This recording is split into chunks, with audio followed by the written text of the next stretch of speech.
Hello and welcome to Runkle of the Bailey. My name is Ian Runkle. I'm a Canadian criminal defense and firearms lawyer. Today I want to tackle something that I'm not very good at, which is making a quick video. But somebody asked a question online. I thought it was an interesting one, so let's have a look.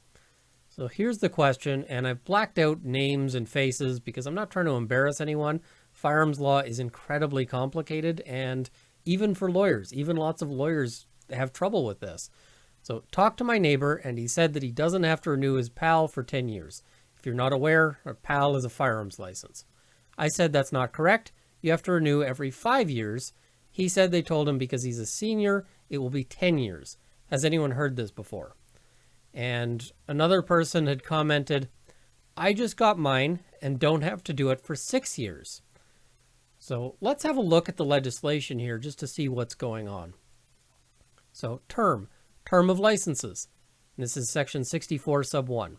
A license that is issued to an individual who is 18 years old or older expires on the earlier of 5 years after the birthday of the holder next following the day on which it is issued and the expiration of the period for which it is expressed to be issued. So that it expires on the earlier of those two things. Now there's also an extension period, and this was added by Harper. This notes that if your license expires, then it's automatically renewed for 6 months.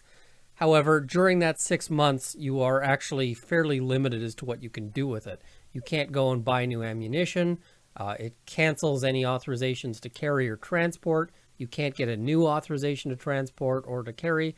So essentially, it just indicates that during that 6 months, it's essentially a grace period to get your license back renewed before they can proceed with criminal charges. So you can't do much with it, but at the same time, not going to jail just the day it expires. That's a good thing. Now, so when we look at this, we've got one person saying 10 years and one person saying 5 years. Now, I don't know what happened here. It's possible that this is what occurred and that the CFO issued a license for 10 years. It's also possible that the neighbor is wrong. It's possible that something got lost in translation here. I don't know. But taking things at face value, let's say you got issued a license and it says it's good for 10 years. That license is actually wrong. The license still expires, even if it says that it expires in 2050, 5 years after the birthday following the date on which it is issued.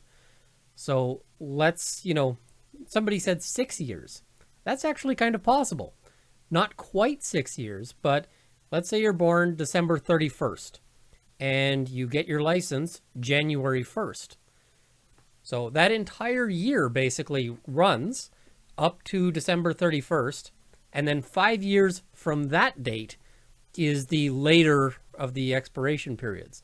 Now they can set a smaller expiration period. They can issue you a PAL for 1 year, and at that point it expires 1 year later.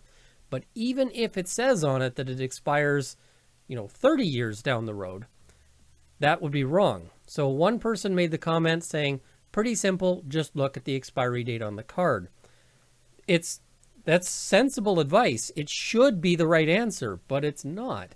Because even if the card purports to give you a license for longer than the 5 years after the birthday term, the license expires at that point regardless of what the expiration date printed on it is.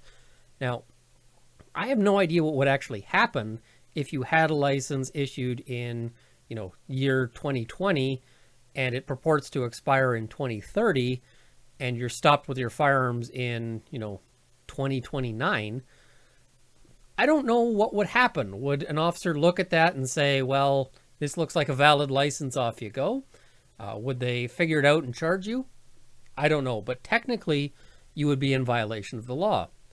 Now, I can almost hear you asking, wait a minute, how is that fair? Because that's not my mistake, that's their mistake. If they screwed up and they issued me a license that's too long, how come I'm at fault? And the problem that you run into here is that there's two kinds of mistake in Canadian law, and those are being a little overgeneral here, but in terms of criminal defenses, mistake of law and mistake of fact. A mistake of fact is when you're wrong about a particular element of the universe and it causes you to do something illegal. So as an example, let's say you walk out of a store and you're driving, whatever car, and you see a car of the same make and model, and you go in and your key happens to work and you figure this is your car or whatever. You drive home. When you get home, you go to take something out of the back seat and you see that the back seat's full of stuff, but none of it is yours. And you go and you check the plate and it's got it's the wrong plate number. And you check in the glove box and this vehicle is registered to someone else entirely. And as it turns out, you confused your car with another one of the same make, model, and color. Your key happened to work by a fluke. At that point, you'd be able to rely on mistake of fact, because the fact is you thought you owned this particular vehicle. So you're okay on that. Now, mistake of law is a different scenario. You're not entitled to rely on a mistake of law as a defense. And the reason why that is that the law presumes that you know the law. This is to avoid the circumstance where you end up with sort of a supervillain of the world's dumbest individual who is now immune to law because he's so dumb that he doesn't know any of the laws. So I didn't know I couldn't kill this person. I'm super dumb and I can get away with it. I didn't know I couldn't sell heroin to these school kids because I knew it was illegal to sell heroin to adults, but didn't know it was not okay to sell it to kids. So you don't want to have somebody who can credibly argue that they're super dumb and super ignorant and therefore get to skate on all offenses. So the law actually puts a positive obligation on you to know the law and to be correct about that. Now, there is also a defense of officially induced error, which is where somebody who is in an official and in a position to be sort of an authority on the issue tells you something and you reasonably rely on that thing in order to sort of know what the law is. The problem with this is that it's a fairly difficult defense to use. It's basically only a little bit better than not having any defense at all. So, if you were in this situation, you'd absolutely argue the officially induced error, but it's not a great place to be because the courts very strongly are inclined to find that a mistake of law is not an excuse. They might find that it's mitigating in terms of sentence, but that might not be a big comfort if you're being charged with illegally possessing all of your firearms, and the result of a conviction at that point is to lose all those guns. So that's not a happy scenario.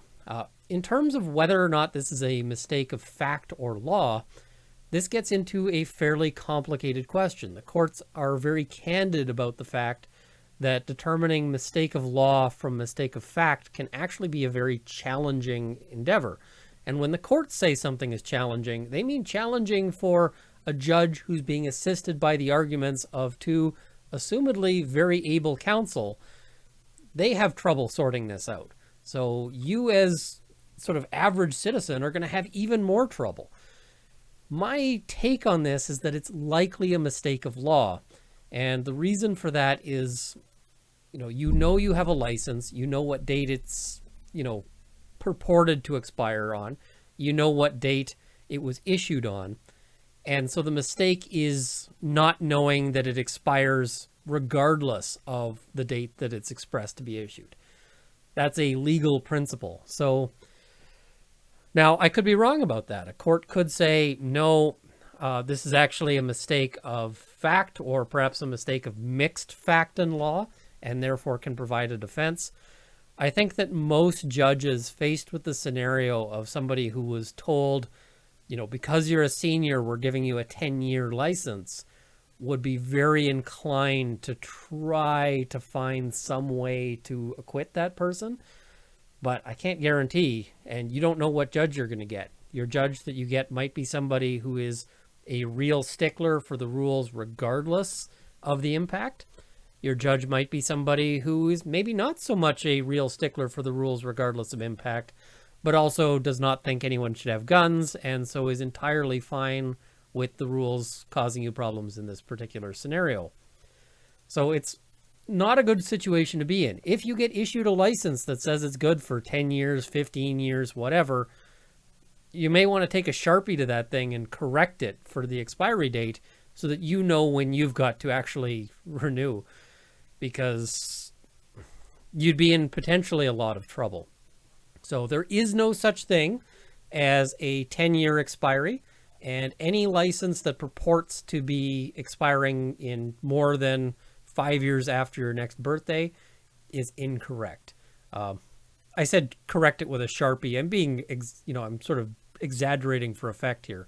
What I'd actually do is call the chief firearms officer and ask them to reissue you a license that correctly reflects the proper expiration date, because you don't want to be in a situation where you're potentially getting yourself in trouble for innocent behavior. Anyway, that one is probably longer than I meant it to be, but there was a fair bit of content in terms of the different angles on this. I hope this has been helpful. I hope this has been useful. I know that a few people had this question, and there was some debate online as to what the correct answer was. Some people got what I think is the correct answer. Some people came close. Some people were just wrong. And again, I'm not judging anyone here. I'm not trying to bash anybody.